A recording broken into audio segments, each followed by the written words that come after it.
Hey, I'm Josh with Walkers, and today we're going to be walking through a couple of drastically different AR configurations. I've got buddies that have been talking to me this last week about like what optics should go on their AR, and like, do they need a bipod? Do they need an offset dot? Do they need a bunch of different things on the gun? And basically it comes down to the application that you want to use the firearm. That determines the configuration on how you set the thing up. So there's more to it than just like, here's the ultimate scope or here's the ultimate red dot for your AR. Like, you got to understand what you want to use it for. And then there's a whole bunch of pieces that you tailor to that specific use case in order to make sure you get the most out of the platform. Okay, so we've got two different guns here set up in totally different ways. And let's take just a couple minutes to talk through each gun, why it's set up the way it is, and what application it's for specifically.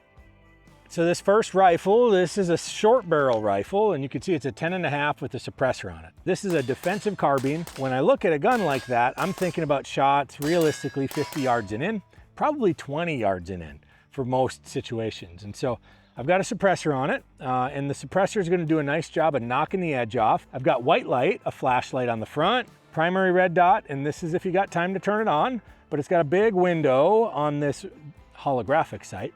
I've got an offset dot on here specifically for shake awake technology, meaning I can pick this thing up, and the moment I pick it up, this red dot turns on. And so if I don't have time to mess around with turning some primary optic on, I've got my offset dot on and ready to go the moment I pick it up. Beyond that, if I do have time to mess around and I need to shoot things in the dark, right? I've got my night vision goggle set up on my bump helmet. And you'll see I've got an IR laser set up on this gun that allows me to use this as my sighting system. It's got daylight laser as well, green laser, but I don't really use that much. I don't see a major need for that. And so I just use the green laser on here in order to zero the gun, because the IR is slaved to the green laser, meaning if I zero the green laser, the IR is also zeroed. I'm running relatively inexpensive ammo. So I'm running 55 grain, just full metal jacket ammo in this thing. That's what it's zeroed for.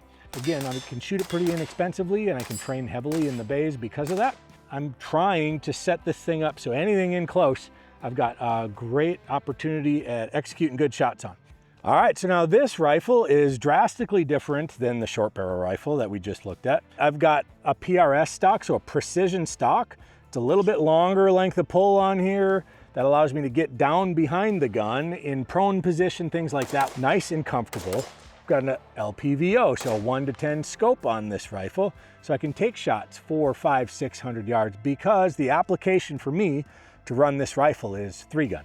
So I'm shooting shots in 3-gun out to like 600 yards, and so I've got an 18-inch barrel. I've got a muzzle brake on here because it's a gamer gun, bipod mount.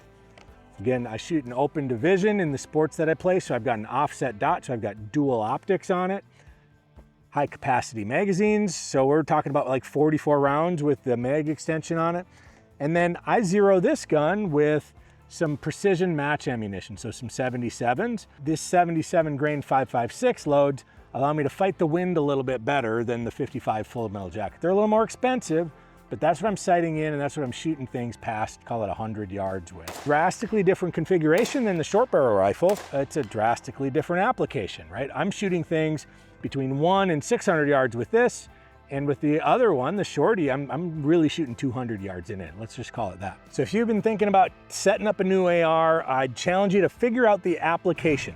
Like, figure out what you want that gun's job to be before you go and pick barrel length, pick optics, pick muzzle attachments, brake or can, flashlights, any of that stuff. Like, figure out what you want that thing for, and once you know that, you can pick all the right bits and pieces to throw on the gun to get the most out of it. So if you learned something here today, or you thought this was valuable, drop a like, comment below on how you set your guns up, you name it, like we'd like to hear about it. And then, yeah, if you want to see more content like this in the future, jump in and subscribe.